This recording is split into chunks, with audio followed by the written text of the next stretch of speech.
Hello, everybody, and welcome back to Cloud Conversations. My name is Peter Rising. I'm one of your hosts, and we have an awesome episode lined up for you today. Recently, I had the pleasure of attending an offsite for the company that I work for, and it gave me the opportunity to meet in person for the very first time my very, very dear friend and colleague, Kevin McDonnell, who's a fellow Microsoft MVP, and I'm sure, as you will all know, one of the co-hosts of one of our sister podcasts, YouTube shows out there in the community, the wonderful GreyHatBeardPrincess. Kev's one of the hosts over there alongside Alan Erdley, Gary Trinder, and Louise Fries, and they do an awesome job, so do go and check them out. You can find them on YouTube and the usual podcast apps. So without any further ado, let's get into it. Kev and I had a little walk around the grounds of the gorgeous De Vere hotel that we were staying in Gloucestershire last week,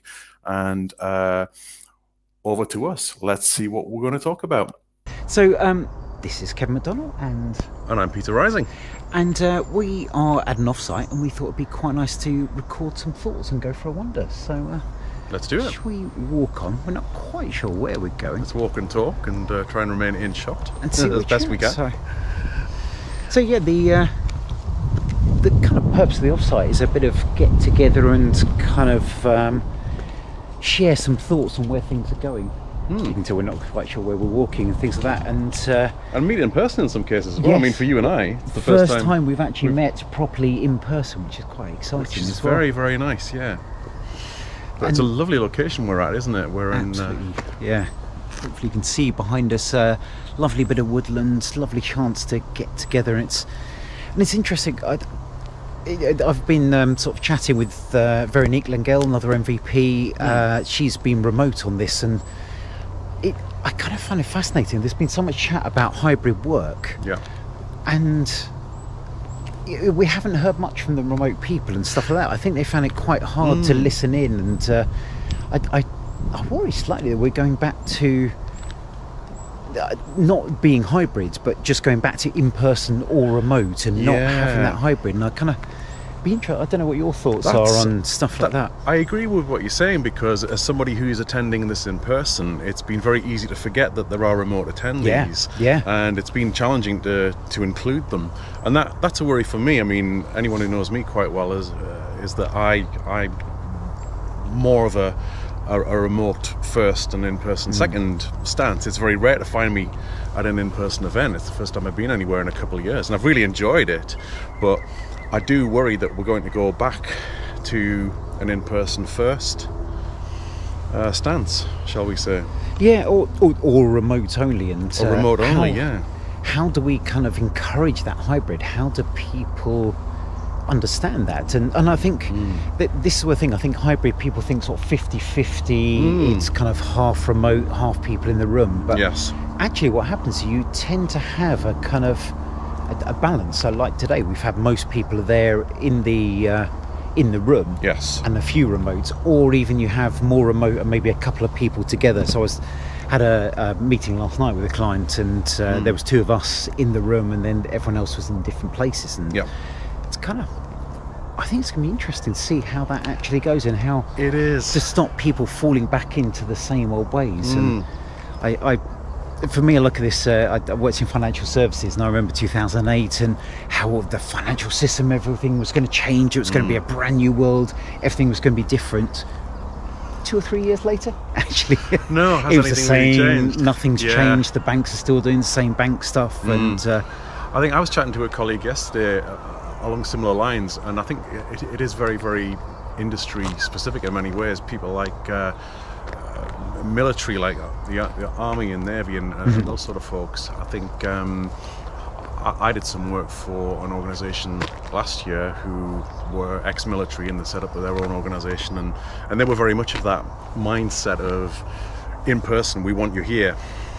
And there are other organisations, other customers that I've dealt with who are the opposite now. They've seen how it can work remotely, how they can save costs on travel and accommodation for consultants and paying for all that, and not having to look after consultants on site as well, and feed them and entertain them and find somewhere for them to sit and work. Yeah, so There's lots of considerations, isn't there? And it's going to there's no one size fits all. No, and I think it's, I don't know, I find it slightly depressing, and I hope things are going to go to hybrid, because I think it's the right way of working, but it kind of, there's a lot of investment in those big buildings, in those offices and stuff like that people aren't going to move away from. And I know, talking to a few other friends, they're being sort of forced to go back to the office.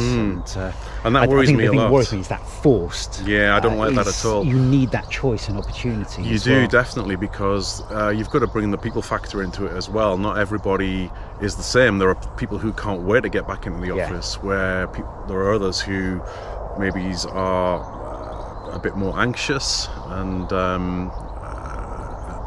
more introverted, shall we say, and don't have any problem with working from home, and COVID restrictions was easier on them in some regards from that point of view.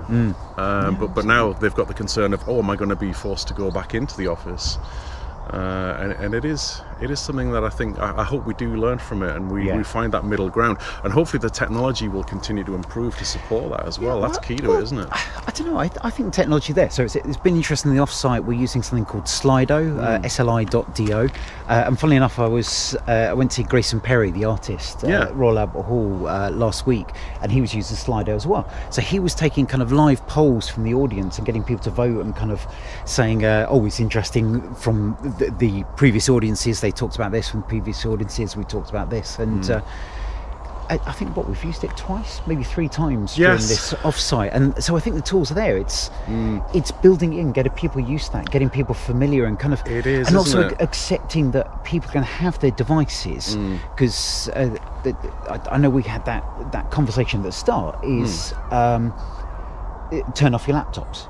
Yes. Now, I listened to that. I was like, well, actually, I'm making notes. For me to remember to take things in, I like to make notes. I like to come back to it and look at it afterwards. And to be honest, even if I don't come back to it, the act of writing it helps me remember things as much on there. So I was like, yes, I'm a little bit naughty. I listened to them saying don't have laptops. I was like, well, it's a tablet. That's not a laptop. That's fine. And so ignored them completely as well. But I think it's that kind of, turn off, don't be distracted, which you kind of need a little bit, but is that the hybrid world? And actually what Microsoft's saying with the hybrid is you should have those devices, you should be able to have that side chat. And I found it fascinating earlier today that people are having that kind of one-to-one conversation with whoever's next to them, and a little whispering and here there, whereas actually if you had that side chat in a hybrid meeting, the whole audience can get involved and can hear that. Whereas now it's that one-to-one or one to a couple of people. That's disappeared a little bit, and the chat that is there, and for those poor remote people are missing out on that. Definitely isn't happening so much, and it's intriguing. No, absolutely. And to the point, back to Slido, it was a little bit confusing for many people in the audience, in that somebody actually said at the end of a session, when do we start using this? Yes. And we should have been using it throughout. So there's a lot to learn about these sort of hybrid functions, isn't there, and how we're going to include people effectively and use these tools and technologies. It's the adoption and change, isn't it? It is, isn't it? At CPS we talk about it a lot. It's such an important thing, but it is the reality. It's trying to we've talked on GreyHatBeardPrincess before about habits, and how do you there's a great book, Atomic Habits. How do you build those habits of doing the right thing into it as well? And it's intriguing. So security and compliance side of things, do you think things will change much with that in the same way we talked about Teams and going to hybrid meetings, people come back to doing the same old ways? Do you think that there will be a bigger change and people get more used to kind of having endpoints and having their own devices will become the norm, and it won't come back to let's be in the office, let's set up the VPNs and that's the only way you'll access? Do you think that will change at all? I think we're already on that journey to a large degree. I think whether organizations want to support that BYOD scenario or not, it's hard not to it's hard to prevent that entirely. It's going to happen unless you completely lock everything down, which but do you think people will go back to that and sort of going to the right, no, you have to be in the office, IP address based, or do you think they've kind of embraced this new remote world? And I'd like to think for the most part that they've embraced the new remote world for a number of reasons. I mean, A, convenience, and B, for environmental concerns. I think. And that's it. Yes, and I hope that's more of a conversation. I do hope so. That comes up because it's. I don't think it's been talked about enough. Really. I agree. I think Microsoft talks about sustainability and talk about the environmental, but they haven't talked about it so much as this is why you should be remote. This is why you reduce the travelling and blah blah blah. And exactly. And in COVID, I think it was proven that climate change, it did have a positive impact on it in many respects, didn't it? Reduced air travel, reduced emissions from cars, and so on and so forth. Yes, and again, it'll be interesting because I know sort of at the certainly in the UK, the very early stage of the lockdown, absolutely, and the pollution levels dropped and things like that. I find it fascinating. I was a bit naughty, did drive over here, but picked up a few people on the way, so kind of did that lift sharing and stuff like that. Excellent. But I stopped at a service station and I'm a little bit weird. I love service stations. I like them too. Love that kind of focus. But it was really interesting. A number of people in suits, a number of people in shirts. It was. It's kind of felt when I've been to service stations over the last couple of years, it's been people on holidays, people travelling because of that. But suddenly it was interesting. Those consultants, a lot of people look like sales, look like people who are road warriors out on there, seem to be back. Yeah, which was intriguing. I know. I've noticed the same, and that over the past couple of years, I've not really been out very much. I've not been further than really school runs and round to my in-laws, and this is my first real outing in a good couple of years, and I've been quite surprised being out and about and again how back to normal things are. As somebody who's not been out into the world so much, there's not really any mask wearing anymore to any degree. There's not really any social distancing. People have been coming up to me and shaking hands, and and I've been doing it, and I've been discreetly sort of using this afterwards.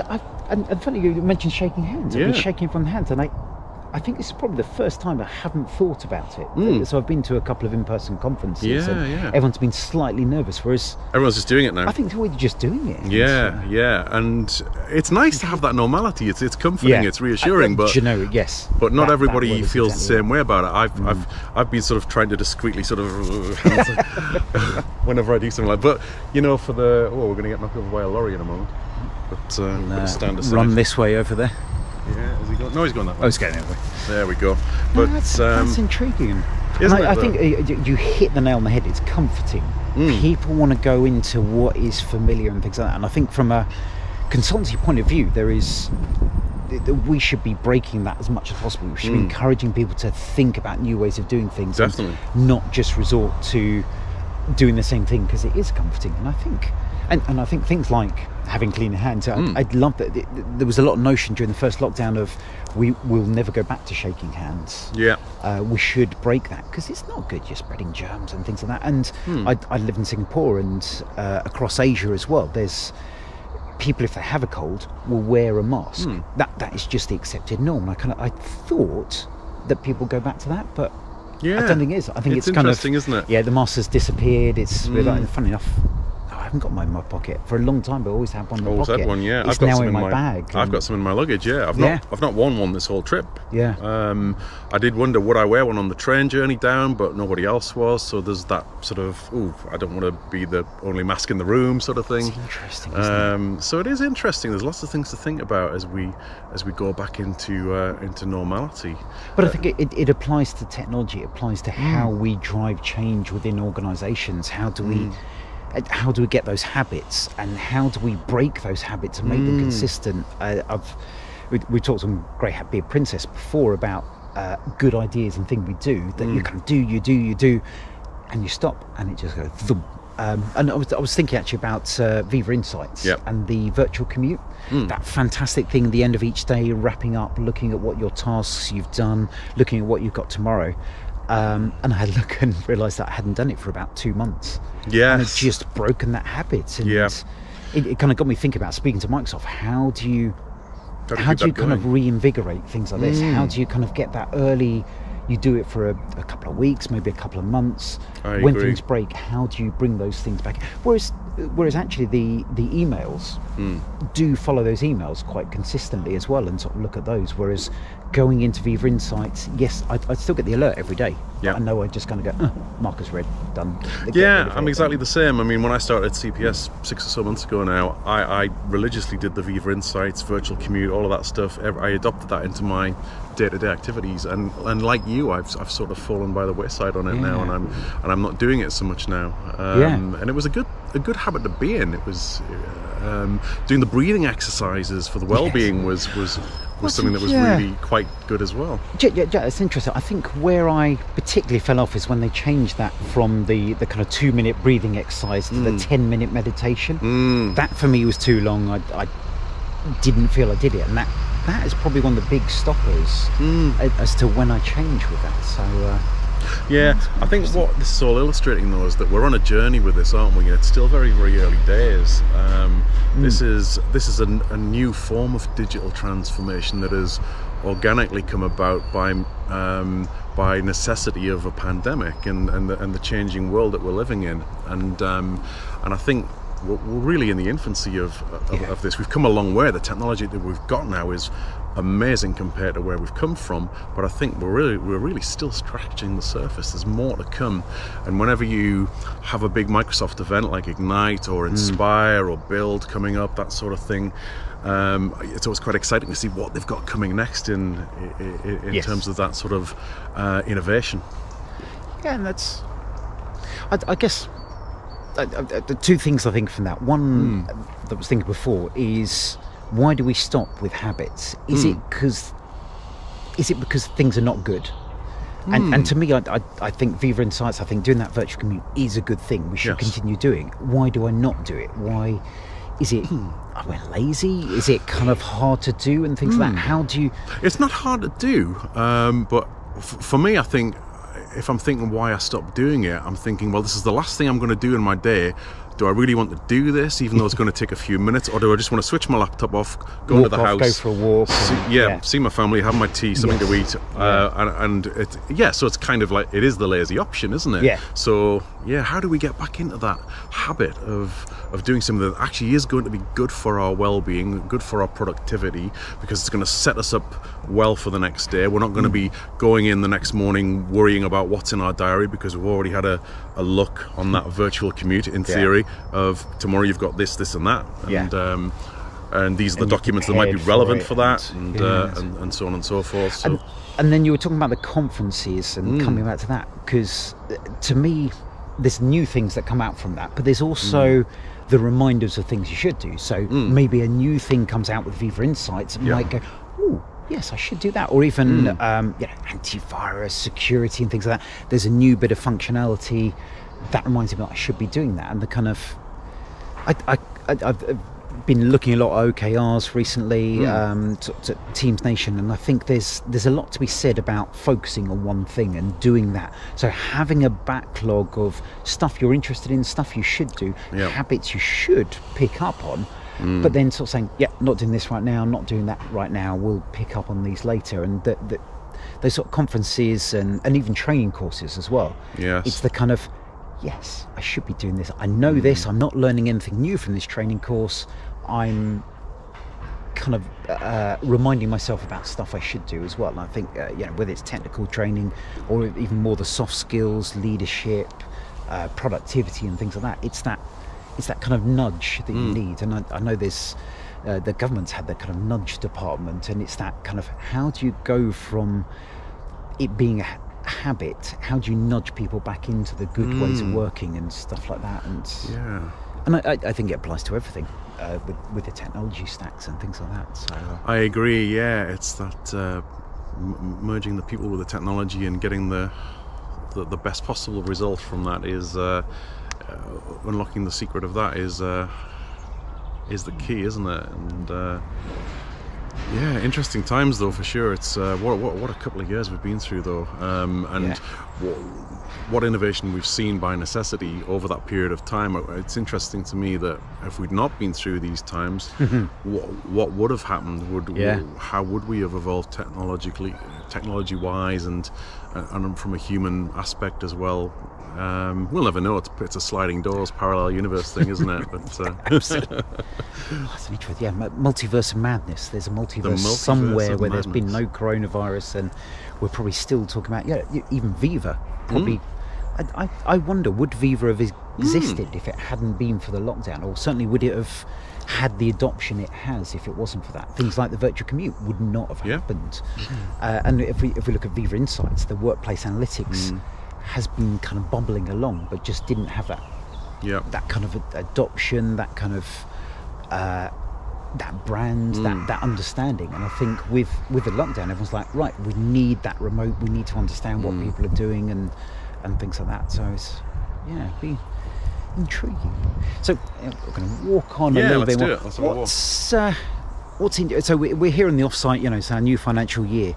What's exciting you about the year ahead? Either technology or things you think you're going to do? Well, obviously the exciting challenges that Microsoft provide me in SC&I, security, compliance and identity, is things like renaming products, a new product launches. So we've, from a new product point of view, or an add-on to Microsoft Compliance, we've got Microsoft Purview, which is privacy risk management and subject rights requests. So we've got that, which we're introducing into the suite of products. But from an overall point of view, from Microsoft Compliance as a whole, talking about things like data loss prevention and information governance and protection, everything has now been branded under a new umbrella term called Purview, Purview. You had to think about that for a while, didn't you? Yeah. And interesting name choice. I'm not sure if anyone's really said they really like the name just yet, but it's there, it's here to stay, and I do like the idea of it being a cohesive sort of bringing everything together. Yes. It's going to be easier for customers to understand that journey. It's having that.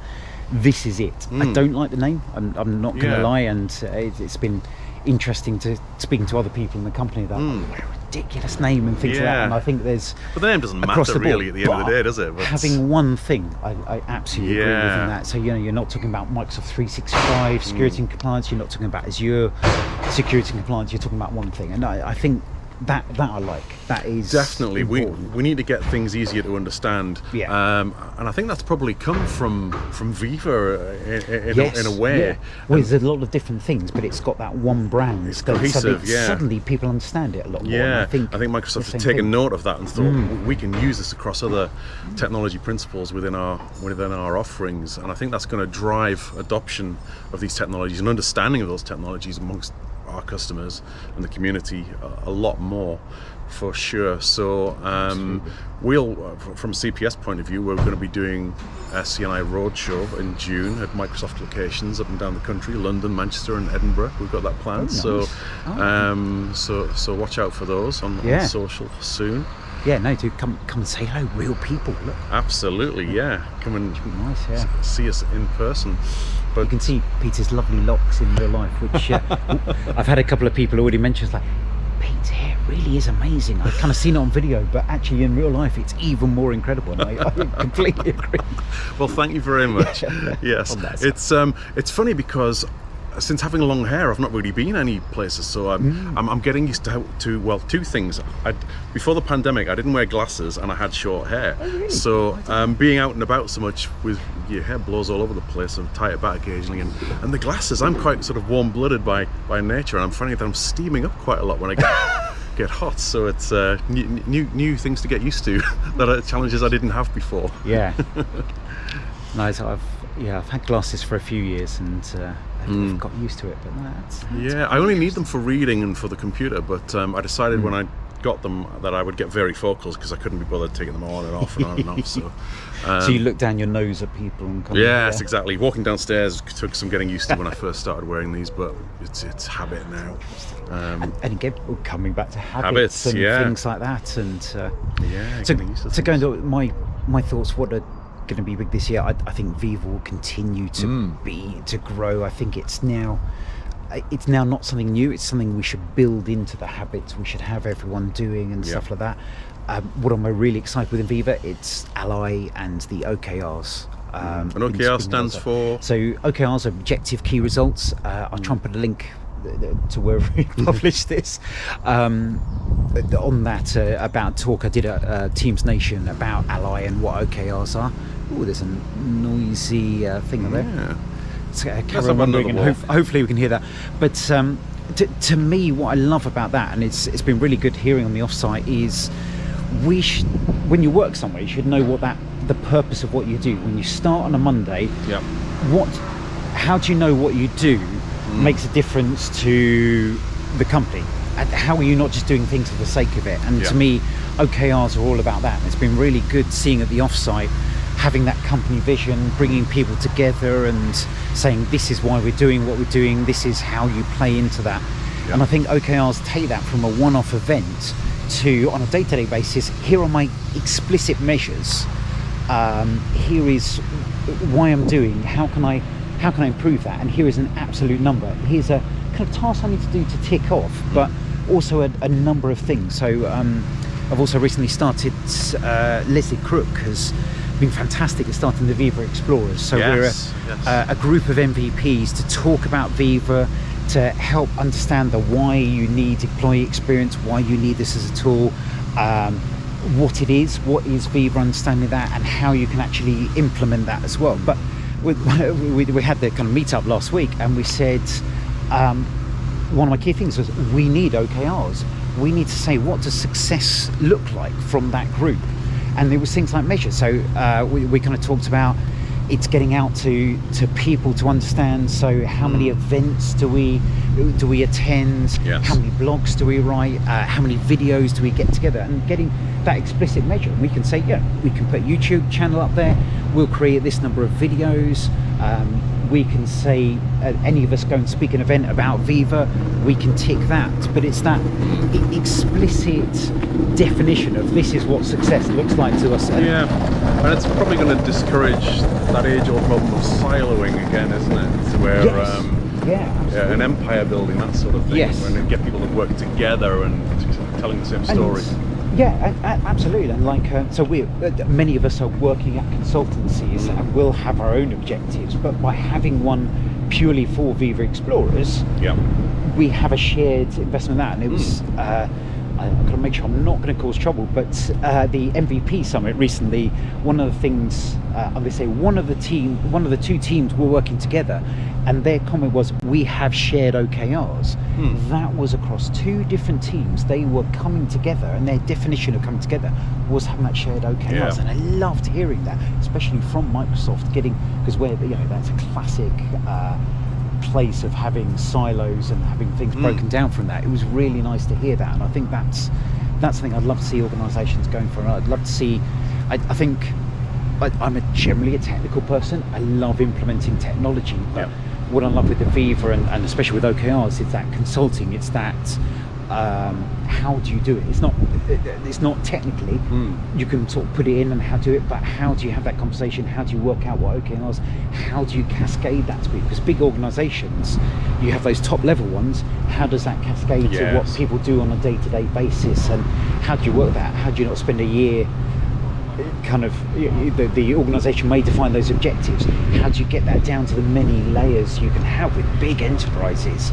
It could take a year to get that out to people. How do you make that quicker? And I think that's I can definitely the interesting see thing I see happening. I can see how that's going to add a lot of value into organisations for sure, and solve a lot of collective challenges to bring people together. And I'm already thinking of some of the use cases within where you and I work at CPS, where that's going to help us come together and get some things across the line where we've potentially not been able to come together as effectively. So definitely, and it could potentially even extend into community as well. I mean, there's lots of community initiatives going on as well. I mean, we've got a I don't think it's an exclusive announcement, because I think on the Cloud Conversations podcast most recent episode, Nikki Chappell and Kat Greenan did mention that a few of us in the compliance wider community are going to start authoring an online book about compliance from the end user point of view, not from the admin's So point of view. when you say an online book, Yes. what it's you're going to work on it, publish it, We have are. it online, or is it going to be you'll kind of see the drafts and people can contribute as it goes along? So there's about 6 of us in the team in total that we've brought together of compliance folk from the Microsoft community who share this passion for Microsoft 365 compliance and want to tell that story, but tell it in an ongoing, evolving way. So not in a print book.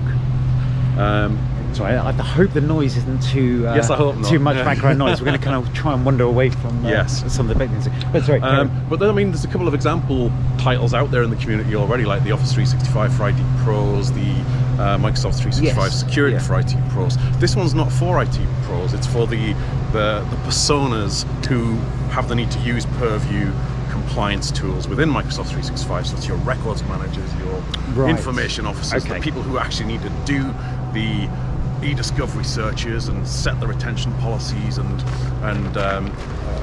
make sure that their organizations are compliant within their internal policies and any industry regulations. So yeah, we're working on identifying the personas that the book is targeted towards, Yeah.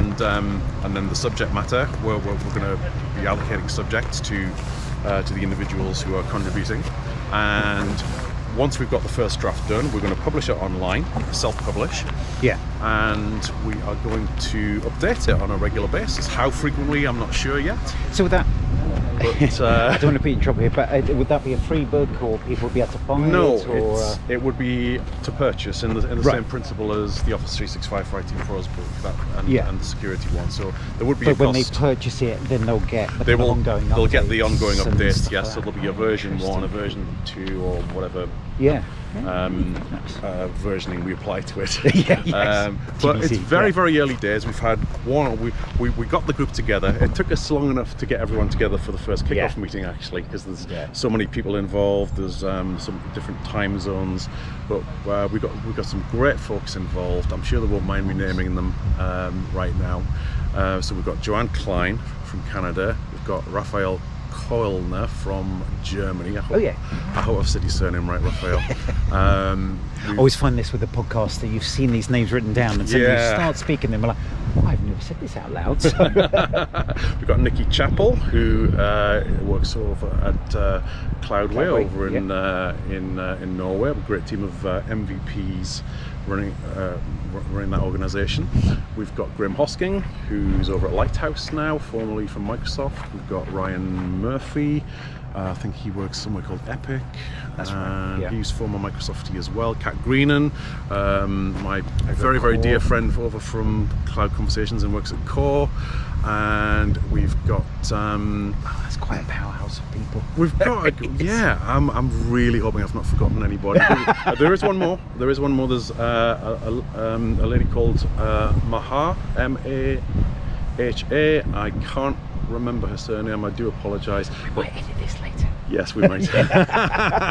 But Maha's works with Microsoft. Works at Microsoft, I should say, and she's going to be involved heavily in the editing process for us as well. So, Oh wow! That's so fantastic. yeah, I love the idea of that. And I find it fascinating with books because I was doing a clear out recently and have a load of the old technology books and things like that, and I kind of every now and then think that they've gone away slightly. But there is that need to have that kind of central place to go and just not. You know, you go to videos, you go online on exactly to know what you want, but there's times you want to kind of understand a bit around it. You've got that kind of breadth of things, and I think there's still a good place for books. And I think so too. Like that, I think so too. As somebody who's authored a couple of books now, I've enjoyed the experience, but I've been frustrated by the process of doing it with a publisher. In that, it's very slow, and doing a book in print, although there's nothing quite like having your name on a physical book, it's lovely. It's really quite a moment. They're kind of like dead on arrival in the sense that it's a bit like when you drive your car off the forecourt brand new and you lose £2,000 straight away.